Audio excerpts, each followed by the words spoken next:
Wakapolda Brigjen Pol Puji Prasetyanto Hadi bersama pejabat utama Kepolisian Daerah Gorontalo menggelar rapat kesiapan pertama Grand Opening Rumah Sakit Bhayangkara Polda Gorontalo, Rabu 16 November 2022 di Aula Rupatama Polda Gorontalo.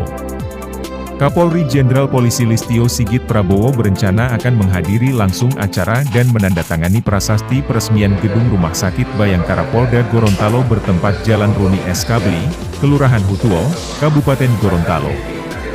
Hal itu disampaikan oleh Wakapolda Brigjen Puji Prasetyanto Hadi, sekaligus pemimpin rapat tersebut. Puji mengungkapkan bahwa Kapolri Jenderal Polisi Listio Sigit Prabowo direncanakan akan hadir langsung dalam peresmian Rumah Sakit Bhayangkara.